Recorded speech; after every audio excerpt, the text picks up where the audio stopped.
Bonjour tout le monde. Je vous fais cette vidéo juste pour vous expliquer un peu plus en profondeur l'utilisation de Gestimo. Lors de la dernière réunion, j'avais noté que tout ce que l'on insère sur Gestimo communique avec Hector. Alors je reviens sur ce que j'ai dit, dans le sens où il vaut mieux tout saisir sur Hector pour ensuite le transférer sur Gestimo, car l'inverse ne fonctionne pas. Donc dorénavant, quand vous voulez faire une estimation, le mieux c'est de créer un bien sur Hector. Donc par exemple, je vais en créer un ici, ajouter un bien.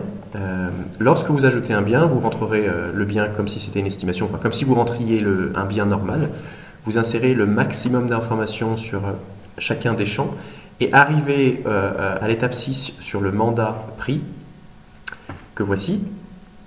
Dans la partie information financière, vous pouvez faire lancer mon estimation.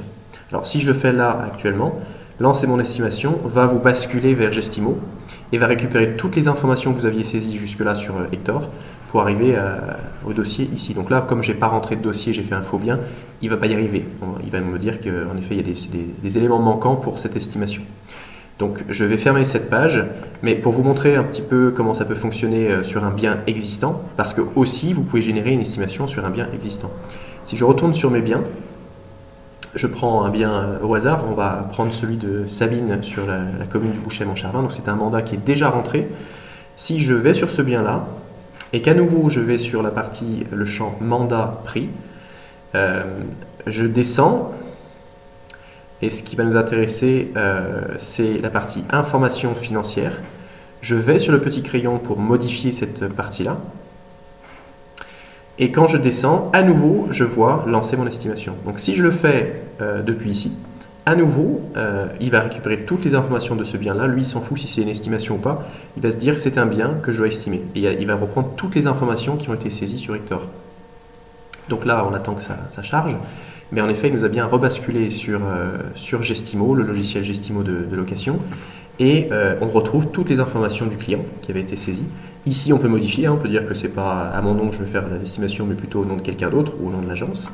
Là, cet état d'avancement, en effet, c'est un mandat. Ce n'est pas une estimation, c'est un mandat actuel. Et c'est un projet de vente. C'est pas autre chose que ça, c'est un projet de vente. Si on avance et qu'on va sur le champ estimation, on voit bien que voilà, il a noté déjà le prix qu'il pense être le bon prix. Alors sachez que voilà, il a récupéré uniquement ce que nous on avait communiqué dans Hector. Donc le mieux, c'est en effet de compléter ce bien. Dans la partie bien immobilier, on vérifie que tout est à jour, mais c'est surtout dans les caractéristiques. Et c'est là que viendra se modifier le prix, c'est avec vos appréciations sur chaque détail. Là, il est tout resté sur moyen, sur tous les éléments, mais en effet, on peut décider que, par exemple, ce bien-là, état, qualité du gros œuvre, est médiocre. Cela va déjà commencer à descendre le prix sur certains niveaux ou les remonter sur d'autres. Donc voilà, donc vous pouvez finaliser votre estimation ensuite sur ce document, l'éditer et l'envoyer. Tout ça pour dire qu'il vaut mieux, et c'est même pas qu'il vaut mieux, c'est qu'il faut tout passer par Hector. Si vous voulez réaliser une estimation, il faut créer un bien, le remplir ici et en générer une estimation. C'est pas perdu parce que si jamais ce bien-là devient une vente, eh ben le bien est déjà créé dans Hector. S'il ne devient pas une vente, c'est un bien caduc qui restera et au moins il est archivé quelque part. Il n'est pas uniquement dans Gestimo, mais il est bien dans Hector. Donc ce client sera enregistré comme étant un contact qui a voulu faire une estimation et le bien n'est jamais venu à la vente. En tout cas, pas tout de suite. Voilà, je pense que tout est dit. Bonne journée à tous.